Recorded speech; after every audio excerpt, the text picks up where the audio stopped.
வணக்கம். Vision of ஆண்ட்வின் ஒரு நிமிடம். ஒரு மன்னர் அரசவையிலிருந்து நகர்வலம் செல்வதற்காக செல்கின்றார். வழக்கமாக பல்லக்கில் செல்லக்கூடிய மன்னர் அன்று நடைபாதையாக செல்லலாம் என்று முடிவெடுத்துவிட்டு தன் மந்திரிகள் இலாக்காவை சேர்ந்தவர்களை அழைத்து கொண்டு நகர்வலம் சென்று மக்களை பார்க்க முற்படுகின்றார். அப்பொழுது அந்த சாலை வழியாக செல்லும் பொழுது ஒரு கல்லால் கால் இடறி அவருக்கு இரத்த காயம் ஏற்பட்டு விடுகிறது. உடனே மன்னர் அந்த சாலை பராமரிப்பவர்களை கூப்பிட்டு சத்தம் போடுகின்றார்.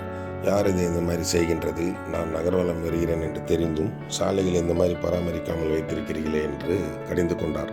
நாளை நான் திரும்பவும் வருவேன், அப்பொழுது சாலைகள் முழுவதும் நன்றாக இருக்க வேண்டும் என்று சொன்னவுடன் நாளை ராஜா வரப்போகிறார் என்று நினைத்த மந்திரியார்கள் அவருக்கு சிவப்பு கம்பளம் விரிக்க வேண்டும் என்றால் அவர் நகர்வலம் வரும் இடம் முழுவதும் இருக்க வேண்டுமே, அதற்கு ஒன்றும் செய்ய முடியாது என்று நினைத்த அவர்கள் பயந்து கொண்டே இருந்தார்கள். ஏனென்றால் அப்படி பண்ணவில்லை என்றால் அவர்கள் தண்டிக்கப்படுவார்கள் என்ற ஒரு பயமும் அச்சமும் இருந்தது.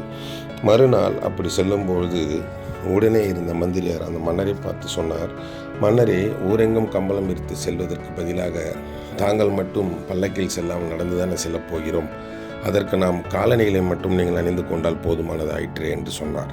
அப்போது அந்த சொன்ன வார்த்தையை மன்னர் யோசித்து தன்னுடைய மடமையை உணர்ந்து மந்திரியின் புத்திசாலித்தனத்தை உணர்ந்தார்.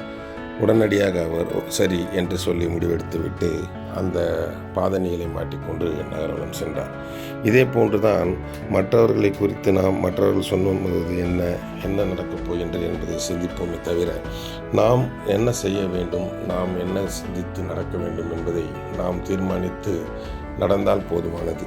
நம்முடைய அறிவு கூர்மையும் நம்முடைய சாமர்த்தியத்தையும் நம்முடைய தெளிந்த தன்மையையும் நாம் மட்டும் முடிவெடுத்து நாம் சிறப்பாக செயல்பட்டால் நலம் பெறலாம், வாழ்க்கை வெற்றி பெறும். நன்றி, வணக்கம்.